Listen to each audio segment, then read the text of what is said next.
Sesaat lagi Anda akan mendengarkan program Renungan Sahabat Seperjalanan bersama Pendeta Wendy Pratama. Selamat mendengarkan.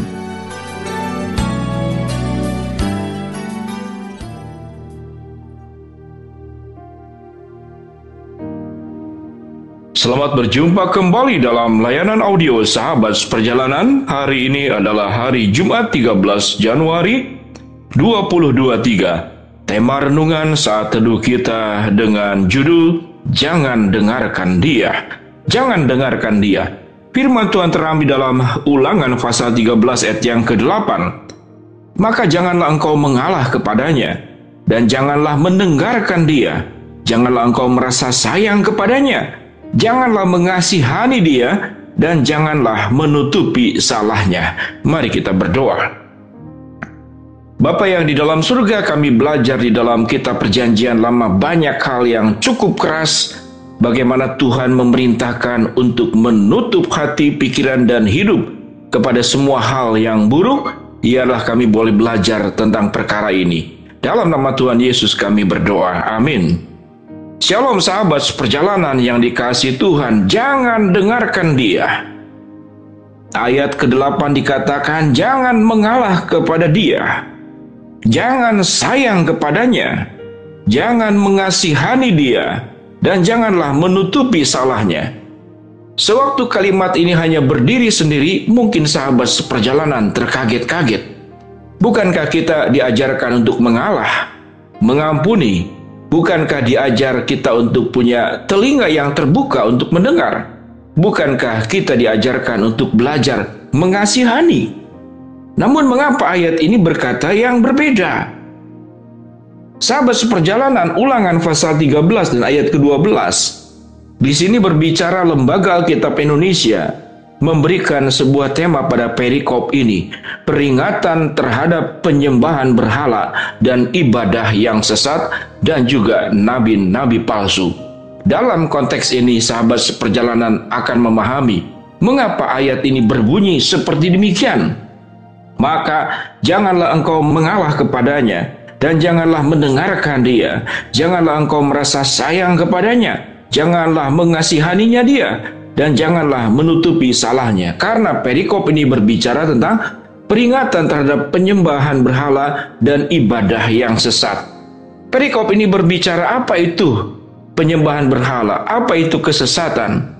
Mereka percaya kepada tanda-tanda yang bukan dari Allah. Mereka percaya kepada tahyul-tahyul. Mereka percaya kepada penafsir-penafsir mimpi yang sesungguhnya bertentangan dengan kebenaran firman Allah. Mereka punya fungsi membujuk, merayu agar kita terlibat di dalam praktek penyembahan berhala dan kita terlibat di dalam ibadah yang sesat dan kehidupan yang sesat. Sahabat seperjalanan, pada prinsipnya Allah Bapa yang kita sembah adalah seperti orang tua yang memperingati sesuatu kepada anak-anaknya, kepada sesuatu yang bahaya. Bukankah kita kepada anak, kepada cucu, kepada anggota keluarga, kita akan memberikan banyak sekali nasihat dengan perkataan jangan di awal. Jangan masuk dalam pergaulan yang buruk. Jangan pulang larut malam. Jangan mudah percaya kepada orang asing. Jangan membeli sesuatu benda di tempat yang bukan pada tempatnya. Jangan lewat tengah malam di tempat-tempat gelap, sepi, dan berbahaya. Itu adalah perintah-perintah. Dan itu adalah nasihat-nasihat agar anggota keluarga kita terselamatkan dari berbagai macam jebakan, bujuk rayu, dan kemudian masuk dalam komunitas kelompok yang salah, atau bahkan kita menjadi korban tindakan kejahatan. Kita menasihati anak-anak gadis kita, cucu kita, berhati-hati kepada lelaki dengan ciri-ciri 1, 2, 3, 4, dan seterusnya, sekalipun nampaknya baik. Karena ajaran sesat dan penyembahan berhala, ada cara pendekatan yaitu membujuk, merayu dengan sangat manis. Demikian juga sahabat seperjalanan buat kita yang sudah dewasa, yang sudah berumah tangga. Bahkan yang sudah lansia sekalipun, kita akan dengar berbagai macam suara di dalam dunia ini. Tatkala kita mendengarkan semua hal-hal yang buruk, apa dampaknya kepada setiap sahabat seperjalanan? Dampaknya pun akan buruk. Karena yang kita dengarkan adalah yang buruk. Hidup kita seperti saluran. Apa yang keluar, apa yang masuk, itu menjadikan diri kita itu siapa. Sewaktu seseorang itu terbiasa mendapatkan masukan-masukan, melihat apa yang buruk, mendengarkan apa yang buruk, kata-kata yang buruk, perilaku yang buruk, perlakuan-perlakuan yang buruk, kejahatan, penyimpangan, kesesatan. Sewaktu kita melihat, lalu kita mendengar bujuk rayu, ayo terlibat di dalamnya. Mungkin terlibat narkoba, mungkin terlibat dalam ketidaksetiaan di dalam rumah tangga, mungkin terlibat dalam bisnis-bisnis yang menyimpang, yang kalau kita lakukan bisa berdampak kepada hukum, dan kita bisa sebagai orang yang korban, atau bahkan kalau tidak hati-hati kita menjadi pelaku. Demikian juga di dalam ibadah. Bangunlah siang dan tidak perlu beribadah. Beribadahlah, tidak perlu ke gereja. Nanti saja bulan depan, nanti saja bulan depannya lagi. Hal-hal yang baik, iblis akan menghambat kita untuk tidak melakukannya, namun memberikan sebuah alasan yang seakan-akan masuk akal. Nanti saja, toh nanti ada waktu yang berikut. Pada saat kita waktu yang berikut, iblis akan berkata, nanti saja, toh ada waktu yang berikut. Akhirnya kita tidak melakukan.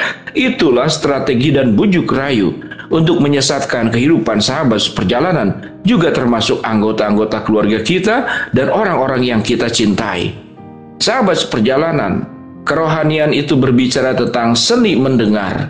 Bagaimana kita punya hati yang terbuka, mata yang terbuka, telinga yang terbuka hanya kepada suara Allah saja.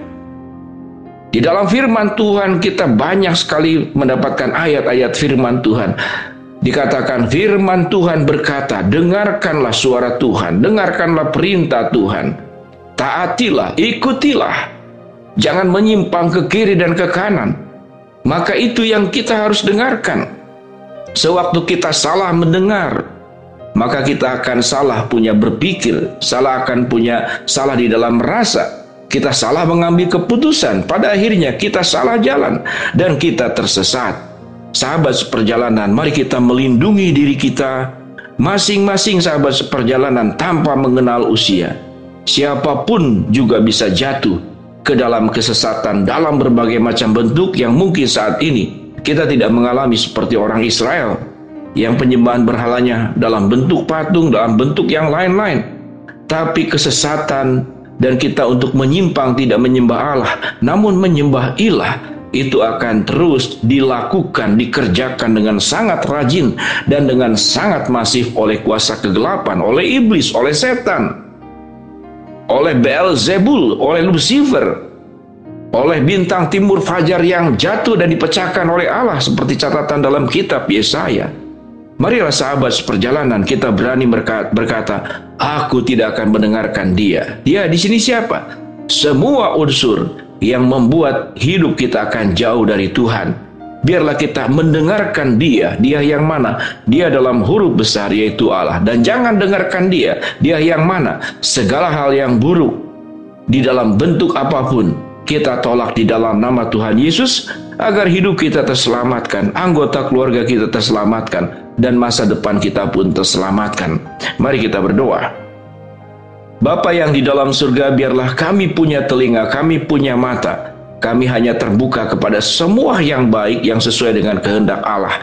Biarlah kami menutup telinga, menutup mata, serapat-rapatnya untuk semua hal yang buruk. Hamba-Mu berdoa buat sahabat seperjalanan yang sedang sakit, Tuhan jamah sembuhkan. Sahabat seperjalanan yang sedang menghadapi masalah, Tuhan bukakan jalan. Sahabat seperjalanan yang sedang mengharapkan sesuatu, Tuhan kabulkan di dalam waktu dan rencana-Mu. Dalam nama Tuhan Yesus kami berdoa. Amin. Shalom sahabat seperjalanan, dengarlah suara Tuhan, dengarlah semua yang baik, lakukan apa yang diperintahkan Tuhan, lakukan semua yang baik untuk kebaikan hidupmu. Shalom.